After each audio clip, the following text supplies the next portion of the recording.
अस्सलाम वालेकुम। प्रोग्राम दरवेज़ी दुनिया के साथ मैं हूँ फातिमा वसीम और हमेशा की तरह हमारे साथ मौजूद हैं प्रोफेसर अब्दुल्ला भट्टी साहब, जो कि रूहानी स्कॉलर भी हैं, एस्ट्रोलॉजर भी हैं और पामिस्ट भी हैं। और मेरा नहीं ख्याल कि उनके बताए हुए तमाम तर सोल्यूशंस के बाद आपके घरों में कोई भी मसला रहता होगा। और अगर आप हमारे प्रोग्राम का हिस्सा बनना चाहते हैं तो स्क्रीन पर दिए गए नंबर्स पर आप कॉल कर सकते हैं, ताकि हम आपके जो क्वेश्चन हैं उनका लाइव आंसर भी कर सकें। और इसके अलावा आज जो हमारा टॉपिक है वो है तो इंटरेस्टिंग, लेकिन वो है लव मैरिज के मुतालिक के शौहर को दूसरी औरतों की तरफ राग़िब होने से कैसे बचाया जा सकता है। उनको वो जो एक बाहर जाके एक होता है ना, एक चार्म होता है कि दूसरी लड़कियों को देखना ज़रूर है, तो उनको उस चीज़ से कैसे हटाया जा सकता है, ये सारी आज की हम लोग इस प्रोग्राम में डिस्कस करेंगे बातें। और ये बताएंगे हमें सर अब्दुल्ला भट्टी साहब। तो सर कैसे हैं आप? अल्लाह का शुक्र, मेरी बेटी खैरियत से है। मैं अल्हम्दुलिल्लाह ठीक ठाक। बेटा तुमने बड़ा स्पेशल टॉपिक चुना है। तुम्हारी सहेलियां, तुम्हारी दोस्त, तुम्हारी जो एज फैक्टर है वो इसको बड़े गौर से देखेंगी। बिल्कुल, और ये सारी दुनिया में बेटा ना अरसा दराज से, बल्कि पहले दिन से क्वेश्चन मार्क है कि लव मैरिज के दो बंदे पूरी दुनिया से टकरा के, माँ बाप से टकरा के, सोसाइटी से टकरा के, मुआशरे से टकरा के, सोसाइटी, मुआशरा, माँ बाप, कास्ट, बरादरी, सारे दायरे तोड़ के जब एक दूसरे को मिलती हैं, बल्कि घरों से भाग के, मेरे पास कुछ ऐसे केस बेटा आए हैं कि लड़की लड़का घर से भाग गया है और उनको गोलियां खा रहे हैं, खुदकुशियाँ कर रहे हैं, लेकिन भाग गया और ठीक महीने बाद वो एक दूसरे पे गोलियां चला रहे थे। मेरे लिए मैं हैरान शुरू में, एक बंदा अपने माँ बाप को छोड़ता है, सोसाइटी को छोड़ता है, मुआशरे को छोड़ता है, हर चीज़ को छोड़ता है, सारी अखलाकियाँ, सारे रोले, सारे मजहबी इक़दारों को पामाल करता हुआ एक दूसरे को पाता है। और पाने के बाद कुछ जगहों तो मैंने देखा कि वलीमे वाले दिन लड़ाई हो रही है, और कुछ बार मैंने देखा कि 8 दिन बाद मुकामुकी एक को हो रहे हैं। तो मेरे लिए क्वेश्चन मार्क, मैंने बड़ा इस पर गौर किया, तो जो उसमें मुझे इस पर नतीजा निकला है, ये जितने भी लोग लव मैरिज वाले होते हैं ना, पूरी दुनिया में अब ये तय हो चुका है, हमारी पूरी दुनिया में एक ना फैसला हो चुका है कि लव मैरिज की रेशियो अगर आप देखें ना, कामयाबी नाकामी की, तो नाकामी के चांसेस ज़्यादा हैं, क्योंकि अग्रेसिव होते हैं, डोमिनेशन चाहते हैं, पोजेशन चाहते हैं। और दूसरी बात है, ये रोमांस की दुनिया से शादी में दाखिल होते हैं, तो शादी के बाद जब डबल रोटी आती है, बिल आते हैं, पानी आता है, वॉशिंग मशीन आती है, खाने पीने आते हैं, तो वो रोमांस धरे का धरा रह जाता है। दोनों कहते हैं, बंदा बीवी में अपनी महबूबा ढूंढता, बीवी वो बंदे में कहती है कि ये ख्वाबों की दुनिया होगी, ये होगा, वो होगा। जब ग्राउंड रियलिटी आती है, हकायक से टकराती है, तो फिर वहाँ पे मसले शुरू हो जाते हैं। फिर दूसरी बात, क्योंकि दोनों अग्रेसिव होते हैं, दोनों पोजेसिव होते हैं, दोनों में डोमिनेशन होती है, एक दूसरे को पाने के लिए सारे ज़माने को ठुकरा के चैलेंज करके वापस आए होते हैं। ये वो लोग नहीं जो साबर होते हैं, वो लोग नहीं जो आजिज़ होते हैं, वो लोग नहीं जो धीमे मजाज के होते हैं, ये होते हैं टकराने वाले। माँ बाप टकरा दिया, सोसाइटी टकरा दी, कास्टिज़म टकरा दिया। तो फिर एक और मैंने इनके बारे में बड़ी अजीब सी मैंने स्टडी की है, क्योंकि रोमांस को रोमांटिक होते हैं, ये हर 3 से 5 साल बाद इनको फिर दौरा पड़ता है। हर 3 से 5 साल बाद बीवी मिल गई, बीवी मिलने के बाद ये रिलैक्स हो गया, उसके बाद कुछ अरसे बाद इनको, और मैंने बेशुमार लोग देखे 5वें साल फिर एक नया रोमांस, एक नई दुनिया, फिर रोमांटिक, फिर और उसके बाद फिर 4-5 साल, ये 45 से 50 साल तक ने इनको 3-4 साल बाद दौरा पड़ा रहता है। अब जो बीवी होती, कसूर या मर्दों का मैं फिर कहूँगा, बीवी तो अपनी शादी के बाद कहती है कि मैंने इस घर को बचाना है। जब वो देखती है ना कि मेरा महबूब, जिसके लिए मैंने अपना मुआशरा छोड़ा, घर छोड़ा, सोसाइटी छोड़ी, माँ बाप छोड़े, वो किसी औरत का हो रहा है, तो उसके अंदर एग्रेशन तो होता है पहले से। वो फिर लड़ाई मारकुटाई पे आती है, और लड़ाई मारकुटाई के अगला बंदा भी अग्रेसिव है, बीवी भी अग्रेसिव है, बंदा भी अग्रेसिव है, लड़ाई झगड़ा इतना बढ़ता है, इतलाको तलाकी, कोटो कोट, और फिर जो गाली गलोच हो रही होती है। और वही मैं बड़ी एक नहीं सैकड़ों केस मेरे ऐसे आए जब बच्ची मुझे चैलेंज करती थी कि भट्टी साहब, मैंने उन्हें बड़ा समझाना कि तुम्हारा कल्चर, तुम्हारी फैमिली की रवायात, तुम्हारी घर का माहौल कुछ और है। लड़के कुछ, भट्टी साहब मैं आपको करके दिखाऊंगी। ये घर से भाग के शादी की, और फिर 3 महीने बाद, 6 महीने बाद, साल बाद मुझे गुमनाम नंबर से फ़ोन आता है, भट्टी साहब आप सच कह रहे थे, मैं बेवकूफ़ थी, मैं अहमक थी, मैंने हमाकत की थी, वो मुझे छोड़ चुका है। कोई दुबई में बैठ चली जाती है, कोई किसी ब्यूटी पार्लर खोल लेती है, कोई बेचारी बुटीक खोल के बैठी होती है। तो मैं अपनी इन बेटियों से ज़रूर समझाऊंगा कि आपको लव मैरिज का पूरा अख्तियार है, लेकिन बच्चे को ये देखे कि उसके अंदर सब्र कितना है, हलीमी कितनी है, नरमी कितनी है, इज़्ज़त कितनी देता है, रिस्पेक्ट कितनी देता है, फिर शादी करे। और दूसरी बात है, माँ बाप को मना के शादी करें। अगर आप माँ बाप की बद्दुआएं लेंगे और आप सोसाइटी पूरी में बदनाम करके शादी करेंगे तो उसके रिजल्ट अच्छे नहीं आते। इजाज़त आपको ज़रूर है, लेकिन खुली आंखों से होश के साथ करेंगे। ठीक है सर, हमारे साथ एक कॉलर मौजूद है, बहादुर खान है बागपतन से। अस्सलाम वालेकुम जी। वालेकुम अस्सलाम। सर आपका सवाल क्या? भट्टी साहब से क्या पूछना है कि मैंने या रकीब का अमल किया है, ये सूरत मुजम्मल का किया है, हजरत सुलेमान अलैहिस्सलाम वाली दुआ का किया है। अब मैं कर रहा हूँ 4100 दिन को 4100 मरतबा या दल जलाली वली कराम, 1100 मरतबा इस्तग़फ़ार, 1100 मरतबा दुरूद शरीफ, और रात को आयत करीमा वाला अमल कर रहा हूँ। तो इस वजह से ना दिन को बेचैनी वगैरह रहती है, डिस्टर्बिंग के वसवसे आते हैं कि छोड़ दो सब, क्या करना है। लेकिन मैं तो डटा हुआ हूँ, वसवसों का कोई इलाज बता दें। ठीक है, पहली बात बेटा आपको मुबारक हो कि आप इतनी इस्तकामत के साथ, इतनी हिम्मत के साथ, इतनी सब्र के साथ, इतनी मुश्किल मिजाजी के साथ ये सारी जिक्र अस्कार कर रहे हो। ये बहुत बड़े वजीफे आप बता रहे हो। या मैं अपने जो सुनने वाले उनको फिर एक तरह रिक्वेस्ट करूँगा कि जब आप जिक्र अस्कार करते हैं, तस्बीहात करते हैं, तो पहले दिन से अगर आप ये ज़हन में लेकर रखते हैं कि मुझे मुशाहिदात होंगे, मुझे ख्वाब आएंगे, मुक्कल आएंगे, रोशनियाँ आएंगी, आसमान नीचे ज़मीन पे आ जाएगा, चांद ज़मीन पे आ जाएगा, सूरज नीचे आ जाएगा, मुक्कलों की बारिश होगी और बुज़ुर्गों की एक लाइन होगी जो आपको तवाफ़ कर रही। बेटा ऐसे नहीं होता। जब आपने जिक्र अस्कार करना है, आपने नीयत ये रखनी कि अल्लाह ताला मैं तुझे मनाने के लिए ये जिक्र अस्कार कर रहा हूँ, तुझे तेरा बनने के लिए जिक्र अस्कार कर रहा हूँ। अल्लाह मैं तेरे इश्क में कर रहा हूँ, तेरे इश्क में मोहब्बत में कर रहा हूँ। फिर चाहे 6 महीने गुजर जाए, फिर दूसरा ये कहना अल्लाह मियाँ से, अल्लाह मियाँ मुझे मुशाहिदा हो या ना हो, ख्वाब आए ना आए, कोई चमत्कार, कोई करिश्मा, कोई करामत हो ना हो, मैंने फिर भी ये जिक्र अस्कार करने हैं क्योंकि तू इस काबिल है। जब आप इस नीयत के साथ, इस ख्वाहिश के साथ, इस जज्बे के साथ करते हैं, फिर शैतान आपको वसवसा नहीं डलता। करीम ने बड़ी बारी प्यारी बात की है कि शैतान हमें वसवसे के जरिए बहकाता है। वसवसा हमारे ज़हन में ख्याल डालेगा। मैं मिसाल अक्सर देता हूँ, आप किसी चौराहे पर खड़े हैं तो मांगने वाला आ गया तो शैतान कहेगा ये हकदार नहीं है, आप जो पैसे दे रहे हैं उसको वापस ले लेते हैं। तो वसवसे के बाद नेगेटिव ख्याल के बाद बुरा एक्ट होता है। तो आपने वसवसों से बचना है। साथ आपने क्या करना है मैं बताता हूँ। अश्वगंधा लेनी है पंसारी से 500 रुपये की अश्वगंधा, उसको पीस लेना है, आधा चमचा सुबह शाम अगर आप लेते हो उससे वसवसे नहीं आते। एक काम। दूसरा आपने करना है कि 10 बादाम रात को भिगो के सुबह छिलका उतार के 21 बार या कभी वो दम करना और कभी कभार इसको नाश्ते में खा लेना, इससे वसवसे नहीं आती। तीसरा कुल औज़ बिरब्बिल फलक, कुल औज़ बिरब्बिन नास, जो कुरान पाक की आखिरी 2 सूरतें हैं वो हैं इसीलिए उसमें वसवसे के वाले से इलाज है, वो आपने करना है। साथ आपने या रकीबो या फिज़ो 3 तस्बीहां, या हियो या कयूम या लतीफ़ 3 तस्बीहां पढ़नी है। सूरह फल्क सूरह नास पढ़ना तक कि दोबारा आपको वसवसे ना आए और आप अल्लाह के इश्क में इसी तरह जारी और सारी रहें, लगे रहें। वो बड़ा रहीम करीम है, आखिरकार उसको आप पे तरस आएगा, वो ज़रूर आप पे अपनी रोशनी नूर देगा। आपने दस्तक देने से बाज नहीं आना, दस्तक देते रहें, आखिर अल्लाह को आप पे प्यार आ जाएगा। ठीक है सर, हमारे साथ एक और कॉलर मौजूद है, सदाकत है मुल्तान से। अस्सलाम वालेकुम। वालेकुम अस्सलाम सर, आपका सवाल क्या है? मैंने ये भट्टी साहब को सलाम देना, मेरा मैडम मेहरबानी होगी आपकी। और इनसे पूछना था कि अगर कहीं कमेटी डालें किसी के पास तो पर्ची जल्दी निकल आए, हमारा नाम जल्दी निकल आए, उसका कोई वजीफा बता दें। बिल्कुल बताता हूँ। दूसरी बात है कि अगर आपको तंगी है, कोई रिज़्क़ के हवाले से, कोई गुर्बत के हवाले से, कोई कारोबार के हवाले से, तो रब से मांगना जायज़ है। और दूसरी बात है कि हम रब से ना मांगे तो कहाँ जाए। आका करीम ने क्या खूब बात की थी कि अगर जूते का तस्मा भी अगर आपको चाहिए तो आप रब से दुआ करें, फिर आप कोशिश के लिए निकलें। अगर आप चाहते हैं आपकी कमेटी निकल आए, आपके पैसे निकल आए, तो आपने 2 काम करने। एक तो आपने काम ही करना है या अल्लाह या वकील हो या नसीर हो। अल्लाह मेरा कोई वकील नहीं, कोई मेरा दोस्त नहीं, तू मेरा वकील है, तू मेरा साथी है, तू मेरा दोस्त है, मेरा ये काम कर, या अल्लाह या वकील हो या नसीर हो। 3 तस्बीहां, एक बात। दूसरा आपने वो कहते हैं कि वो कौन सा इसमें जिससे अल्लाह ताला दुआएं कबूल करता है, वो बड़े नाम है 2, या हय्यु या कय्यूम या ज़ल जलाल वल इकराम, या हय्यु या कय्यूम या ज़ल जलाल वल इकराम। 3 तस्बीहां रोज़ाना पढ़नी है। और सबसे अहम आपने काम करना जिससे इंशाल्लाह आपकी ये दुआ कबूल होगी।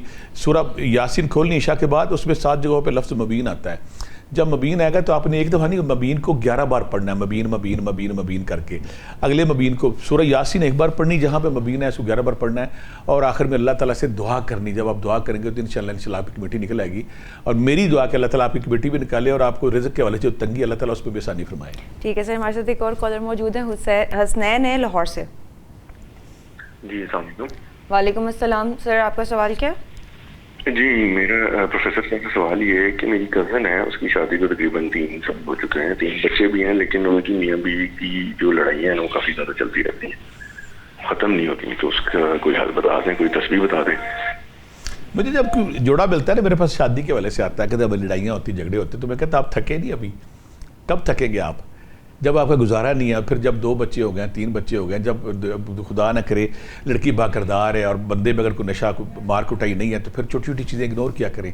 लेकिन फिर भी वो जो मिजाजों का एलिमेंट है ना, वो पोजेशन, डोमिनेशन, एग्रेशन और अजीब सा, फिर शैतान जो सबसे ज़्यादा खुश होता है जब शैतान के पास सारे चेले आते हैं और जब एक चेला कहता है कि मैं आज एक मियाँ बीबी को लड़ा के आया, तो उसको जफ्फी डालता है, कहता आज तू काम करके आया। शैतान का काम है लड़ाई झगड़े कराने। लड़ाई झगड़ों के बाद जब किसी घर में लड़ाई झगड़ा होगी, बंदा बाहर मुंह सजा के फिर रहा है, बीबी घर में अपना सर बांध के फिर रही है, तो ये प्रॉब्लम होती है। ज़्यादा जहाँ भी मियाँ बीबी के झगड़े हैं, लड़ाई है, नौसत आती है और घर में बेबरकती आती है। जहाँ पर लड़ाई होगी वहाँ पे बेबरकती आएगी। तो करना क्या, दोनों में से कोई एक बंदा, या फिर आप कर लें, या वदूदो या कबीरो 500 बार, या वदूदो या कबीरो 500 बार, या सलामो या मोमिनो या अल्लाह 500 बार, या रकीबो या हफीज़ो 500 बार। जहाँ भी कोई लड़ाई झगड़ा हो रहा है मियाँ बीवी में, या वदूदो या कबीरो 500 बार, या सलामो या मोमिनो या अल्लाह 500 बार, या रकीबो या हफीज़ो 500 बार। और दूसरा सूरह ताहा की आयत नंबर 39, सूरह ताहा की आयत नंबर 39, जो वल कहतो अलैका मोहब्बत मिन्नी वल तुस्ना अलैनी, वो आप 11 बार पढ़ के अपने बंदे को खिला सकती हैं। सूरह रोम की आयत नंबर 21 11 बार किस चीज़ पे खिला सकती हैं, कुछ और नहीं। मैं अक्सर कहता होता हूँ किसी भी बीवी को, अपने मियाँ को अपनी तरफ रागब करने के लिए, राम करने के लिए उसको जितने टोटके वो लगाए अल्लाह को इजाज़त देता है। और किसी माँ को भी ये इजाज़त है कि अपने बच्चों को अपनी तरफ लगाए। या फिर या मतीनो, अगर आप या मतीनो 70 बार किसी चीज़ पर दम करती हैं और दम करने के बाद अपनी मियाँ को खिला देते हैं, उससे भी चीज़ें ठीक हो जाती हैं। अब ये तो दोनों मियाँ भी करें। अगर कोई तीसरा बंदा चाहता है कि इन दोनों की लड़ाई ना हो, वो पढ़ेगा या वदूदो या कबीरो, या वदूदो या लतीफ़ो, या वदूदो या लतीफ़ो 3 तस्बीहां, सूरह रोम की आयत नंबर 21 11 बार, और या सलामो या मोमिनो या अल्लाह 3 तस्बीहां। इंशाल्लाह लड़ाई बंद हो जाएगी और ये नॉर्मल लाइफ गुजारेंगे। ठीक है सर, हमारे साथ एक और कॉलर मौजूद है, साइमा है बनी गाला से। अस्सलाम वालेकुम। वालेकुम अस्सलाम। मैम आपका सवाल क्या? मेरा सवाल ये है कि मेरी लव मैरिज हुई है, तो मैं ये पूछना चाह रही हूँ कि जैसे मेरी शादी हुई और आगे से ससुराली। मैम आपको आवाज़ आ रही है? अरे मतलब नहीं, झूठ फ्रॉड सारा कुछ है, लेकिन फिर भी मैं साथ निभा रही हूँ। बट लोग इस चीज़ को ऐप समझ रहे हैं। हर बंदा कह रहा है कि इसने लव मैरिज की थी, भुगत रही है। मतलब मेरे ससुराल वालों को ज्यादा ये होता है कि हर बंदे को कहते हैं कि ये भाग के आई थी, हालांकि ऐसा कोई सीन नहीं था। लेकिन मतलब वो इस चीज को फख्र समझते हैं जैसे कि मैंने कोई जुर्म कर दिया है और मैं वहां पे ब्याह कर चली गई। तो क्या मैंने ये पूछना है कि लव मैरिज क्या जुर्म है? ठीक है, पहली बात तो बिल्कुल ये मेरी बेटी ने सही निशानदेही की है उस नसूर की तरफ, उस फोड़े की तरफ। हमारा माशरा इतना बेरहम है। हर बंदा लेले लेके, हर बंदा बंदूकें लेके, हर बंदा तीर कमान लेके बैठा हुआ है। अगर कोई लड़की लड़का शादी कर लेता है वो इस इंतज़ार में कि हम साबित करें कि ये झूठा है, ये झूठी है। अगर कोई बच्ची बच्चा शादी कर, पहले तो इस्लाम ने इसकी इजाज़त दी है, कोई बच्ची बच्चा अगर शादी कर लेते हैं और करने के बाद हर बंदा इंतजार में होता है 2 दिन कटेगी या 4 दिन कटेगी या 6 दिन कटेगी, 10 दिन कटेगी। वो बच्ची सही कह रही कि अभी तक तानों का सिलसिला अभी तक जारी और सारी है। वो जो फायरिंग है तनकीद की मेरे पे होती रहती है कि ये बताएं ये कब खरा, और ज़रा को शिकवा कर दिया तो घर वाले कहते तू तो लव मैरिज की है। मुझे बहुत सारी बच्चियाँ ऐसी मिलती हैं जिन्होंने लव मैरिज की है। घर वालों ने कहा था कि आज तो बाद तेरा सारा जीना मरना ख़त्म हो गया है, और बंदा फिर कहता है तेरा पीछे तो जा नहीं सकती, तेरी ऐसी की तैसी। और जब बच्चियाँ ऐसी औरतें तलाक लेती हैं, मुझे कोई दुबई से फ़ोन करती हैं, कोई मुझे कराची से फ़ोन करती है, कहाँ से फ़ोन करती है, भट्टी साहब आप भी सही कहते थे, मेरे माँ बाप भी सही कहते थे, मेरे से गलती होगी जो भी होगी। लेकिन कुछ बच्चियाँ जो निभाना चाहती हैं वो हर सोच चाहती है कि मैंने ये शादी की है, मैं इसको निभा के अपने पेरेंट्स को, सोसाइटी को, रिश्तेदारों को साबित करूं कि मेरा फैसला ठीक था। लिहाजा जो मुआशरा, जो लोग हैं, मैं हैरान होता हूं। आप सोशल मीडिया पे देख ले, कोई छोटा सा लफ्ज़ बात को अगर हमारी ज़बान से स्लिप हो जाए, हम इंसान है, अगर हमने नून को निन पढ़ दिया, निन को नन पढ़ दिया तो एकदम तूफान लेके खड़े हो जाएंगे, क्या हो गया। अगला बंदा मार रहा है भी, जब आप फ्लो में होते हैं, स्लिप में होते हो, गलती हो सकती है। इस तरह की बच्ची अगर शादी कर ली है, नेचुरल उसकी लड़ाइयाँ भी होगी, झगड़े भी होंगे छोटे मोटे, और वो शिकवे शिकायत जैसी बेटियाँ अपने माँ से करती हैं, अपने भाइयों से, बाप से, ऐसी बच्ची फिर कर नहीं सकती। कहते तू अपनी मर्जी की थी, तेन उसी सजा देंगे। हमारे माशरे को पॉजिटिव होना चाहिए, हमारे माशरे को पॉजिटिव सेहतमंद सरगर्मी अपनानी चाहिए कि अगर बच्चे ने कर ली है, और करने के बाद दूसरी बात है कि उसको पॉजिटिव उसका साथ दें, उसको तनकीद बेजा ना करें, बार बार तनकीद करके उसकी ज़िंदगी आराम ना करें, और अगर छोटी मोटी गलती हो तो उसको डाइजेस्ट करें। ये बेटी आप सही कह रही हो कि आपका जो फैसला था उसको आप निभा रही हैं, निभाने के बाद को बोलता तो वो गलत बोलता, उससे नहीं बोलना चाहिए। या मैं ये कहता हूँ कि अगर आप ये तस्बीह पढ़ती हैं, या अजीज़ो या सलामो या अल्लाह, या अजीज़ो या सलामो या अल्लाह, 3 तस्बीह ये पढ़नी है आपने।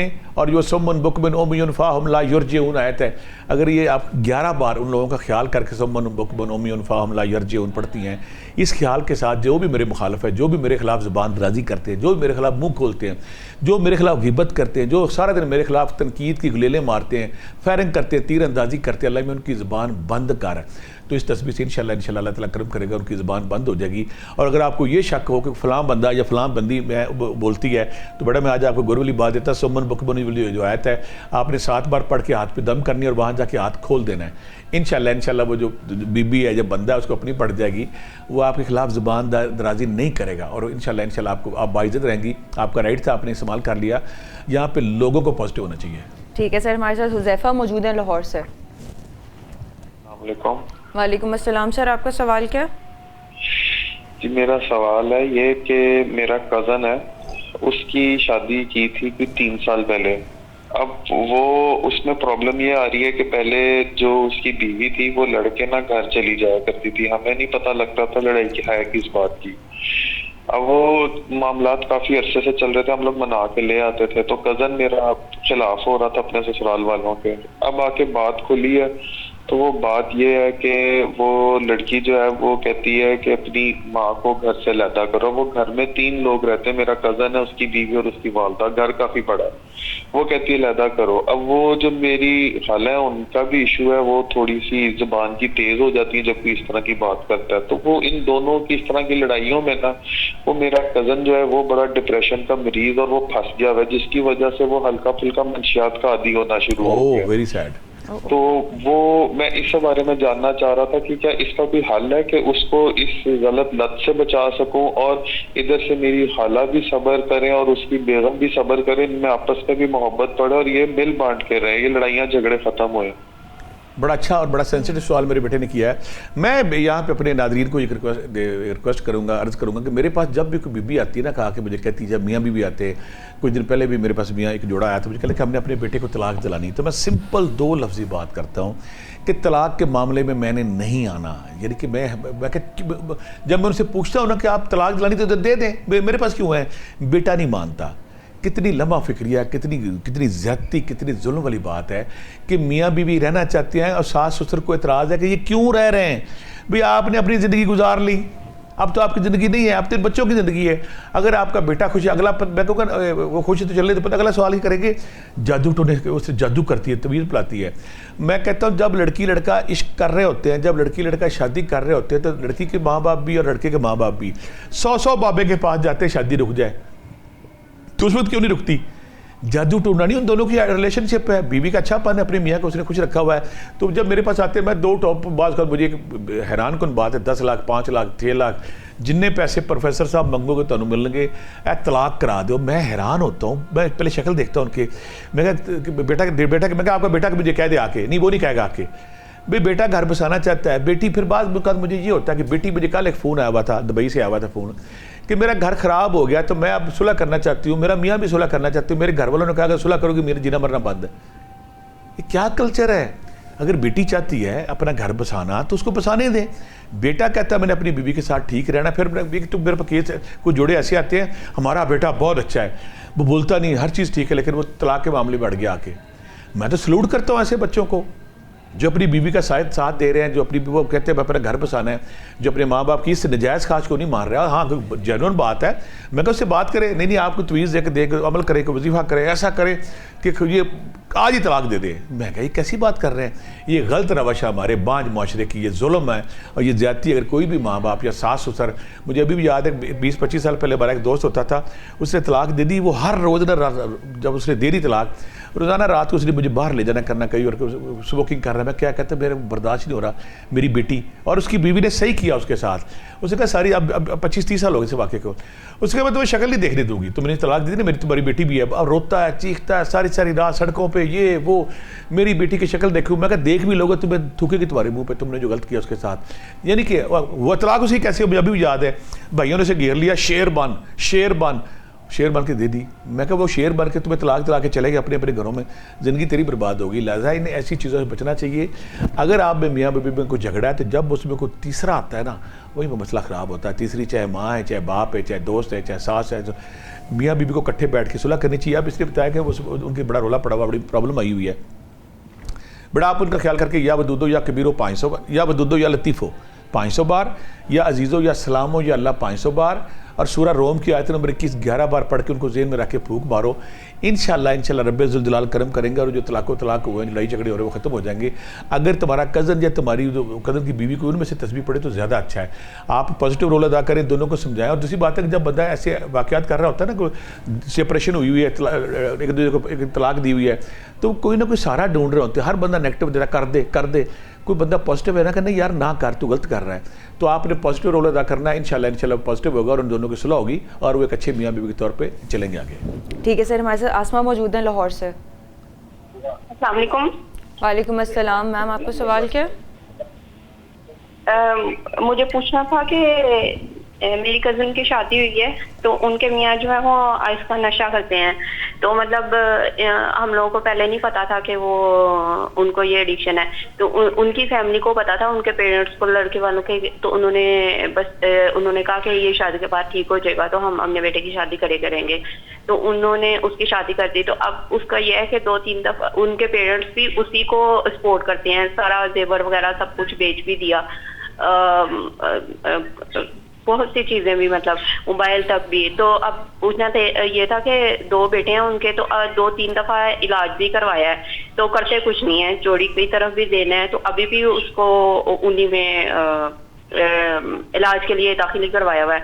तो उनके लिए क्या बेहतर है कि वो इस शादी को रखें या छोड़ दें? और दूसरा पढ़ाई कोई बता सकते हैं? सर, इन्हीं के सवाल से मेरा भी एक सवाल है कि फैमिली को ऐसा क्यों लगता है कि शादी के बाद लड़का सही हो जाएगा? बेटा, ये सबसे बड़ा जुल्म वो डॉक्टर, वो माँ बाप करते हैं जब वो कि बच्चा बीमार है, बच्चा ज़हनी मरीज़ है, बच्चा डिप्रेशन की दवाइयाँ खाता है, डिप्रेशन की, एंग्जाइटी की, स्ट्रेस की दवाइयाँ खाता है, बच्चा है नॉर्मल, और बड़े आराम से कहते हैं कि शादी कर दो। दूसरी बच्चियों पे कई दफ़ा मैंने देखा है, बच्ची ठीक नहीं है, बच्ची को दौरे पड़ते हैं, मिर्गी, एपिलिप्सी, कोई और प्रॉब्लम, उसको दौरा पड़ता है, इसकी शादी कर दो। भाई मैं कहता हूँ जब शादी होती तो उससे बड़ा ब्लंडर होता है। वो बच्चियाँ मेरे पास आती हैं, जब ऐसी बच्चियाँ मेरे ज़बरदस्ती तस्बीह ज़िक्र करके पीछे पाके बच्चे को, पहले ऐसे बच्चे या बच्ची की शादी पहले इलाज करवाएं, इलाज करवाने के बाद उसको नॉर्मल करें और 3-4 महीने देखें उसको। शादी की जिम्मेदारी है, शादी एक प्रेशर है, शादी का पूरा सिस्टम है। अगर कोई बच्चा एंग्जाइटी का शिकार है, डिप्रेशन का शिकार है, स्ट्रेस का शिकार है, साइकोलॉजिकली एडिक्शन का शिकार है, नशा करता है, तो वो शादी की जिम्मेदारियाँ नहीं निभा सकता। वो जालिम है, वो माँ बाप जालिम है, वो डॉक्टर जालिम है, वो पेरेंट्स फैमिली जो कहते हैं शादी कर दो ठीक हो जाएगा। और किसी बात का तो मैंने नोट किया कि अमीर लोग हैं तो किसी गरीब को ले आओ जी, जो इसका जुल्म सहेगी। और कुछ बच्चे मैंने देखा पिस्तौल लेके सारी रात खड़े रहते हैं, बैठ जा यहाँ पे, बैठ जा, कान पकड़ ले, ये कर ले, वो मेरे इतने केस आते हैं मेरे पास। और बाद को लड़की ऐसा मार कुटाई करती है बंदे को, जब मार रही है उसको, बर्तन तोड़ रही है, चीज़ें तोड़ रही है, घर आ रही है। तो ऐसे को जो अगर बच्ची अगर कोई डिसेबल है, उसका पहले इलाज करवाया, इलाज कराने के बाद ये कोई हल नहीं कि शादी करवा दे, ना, यह बहुत बड़ी गलती करते हैं। ऐसा करने के बाद मेरे पास हमेशा केस आए हैं, और वो लड़ाई झगड़े रोले मार कुटाई, किसी ने गोली मार दी, किसी ने गिरा दिया, किसी ने छत से गिरा दिया, किसी ने कुछ शीशा तोड़ दिया अंदर। ये आप गलती करते हैं। आप ऐसे लोगों के पहले इलाज करें। और दूसरी बात है कि जब अगर कोई शादी नहीं हुई है, आप देखते हैं कि बच्चा एडिक्शन का शिकार है, आप देखते हैं बच्चा डिसेबल है, बच्चा मजूर है, बच्चा अग्रेशन डिप्रेशन में आकर कुछ भी कर सकता है, तो फौरी तौर पर रिश्ता ख़त्म कर दें। आपको राइट है, क्योंकि वो बच्चा नॉर्मल है। उसे पेरेंट्स या पहले पेरेंट्स को एक काम करें, इसका अपना इलाज करवाएं। पहले उसे सिंपल कहें कि इसका इलाज करवाएं। अगर ये ठीक होता है तो फिर हम सोचते हैं, और सोचने के बाद कोई अच्छी शर्तें रख के फिर आप जाएँ। नहीं तो ये बच्चे जो एडिक्शन का शिकार होते हैं, डिप्रेशन का, एंग्जाइटी का, स्ट्रेस का, जिनको साइकोलॉजिकली प्रॉब्लम होती है, ये ख़तरनाक होती है, और ख़तरनाक बहुत ज़्यादा। मैं ऐसे केस यहाँ पे शेयर नहीं कर सकता किस तरह ये बीवियों को तंग करते हैं। और मुझे अभी भी याद है केस मेरे पास आया था कि वो अजीब सा साइको था, बीवी बोल पड़ी, उसने पिस्तौल निकाल लेना, बैठ जाओ। वो बैठी सारी रात, कान पकड़ लो, ये कर लो, वो कर लो, और बच्चियाँ बेचारी पूरी कोशिश करती हैं। और फिर एक और मैं कुछ चाहती, मेरे पास केस है, तो मैं रात को किसी के पास चली जाती हो, वो कहती मैं नहीं जाती, पिस्तौल निकाल के उसकी गर्दन पर रख दिया, तुम जाती हो लिखो। उसने खौफ से लिख देना कि हाँ मैं रात को किसी के पास गई थी, लो जी शामत आ गई। वो सैकापन जो साइकोलॉजिकली डिस्टर्ब पागल सैको आदमी है, सुबह चिट लेके सारे माशरे को दिखाता, देखो जी मैंने मना लिया। ऐसे बनाया कैसे है, तूने उसकी कनपटी पे पिस्तौल रखा हुआ था कि मानो लिखो, यहाँ पे खुद लिखो, नीचे साइन करो, अंगूठा लगाओ कि तुम रात को किसी के पास जाती हो। एक बंदा, मैं बेटा हैरान हो गया, मैं डिफेंस में गया, तारें लगी हुई घर पे, तारें ये वो, अंदर गया, बंदूकें। उसकी बीवी मुझे साइड पर ले गई, कहती ये ना इसने तारें लगा दी हैं, सिक्योरिटी गार्ड चारों कोनों पर खड़े कर दिए हैं, बंदूकें रखी हुई हैं। ये कहता है रात को तुमसे मिलने आता है। मैं कहती हूँ तुमने तारें लगा दी हैं, तुमने सिक्योरिटी गार्ड खड़े कर दिए हैं, तुम हर जगह कैमराज लगे हुए हैं।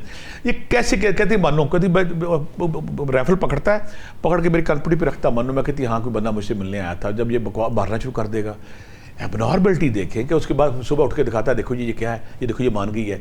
बंदूकें, पिस्तौल, राइफलें निकाल के, कैमरे लगे हुए हैं, तारे बिजली के लगी हुई हैं, सिक्योरिटी गार्ड खड़े हुए हैं, और फिर कह रहा है ये ज़हनी तौर पे बीमार जिनको इल्यूजन होते हैं, डिल्यूजन होते हैं, उसमें ये अजीब हरकतें करते हैं। तो ऐसे ज़हनी मरीज़ है, ये जान के लिए खतरा। मैं तो फौरी तौर पर कहता है अगर ऐसा केस है फौरी तौर पर अपनी बच्ची को ले आए, लाने के बाद फिर उसका इलाज करवाएं, इलाज कराने के बाद उसको टेस्ट करें, फिर ऐसे बच्चे को वापस करें, तो ये खतरनाक हो सकता है, किसी की जान भी जा सकती है। मतलब कि इतने इल्यूजन्स होते हैं लोग। डिल्यूजन मैं हैरान हो गया।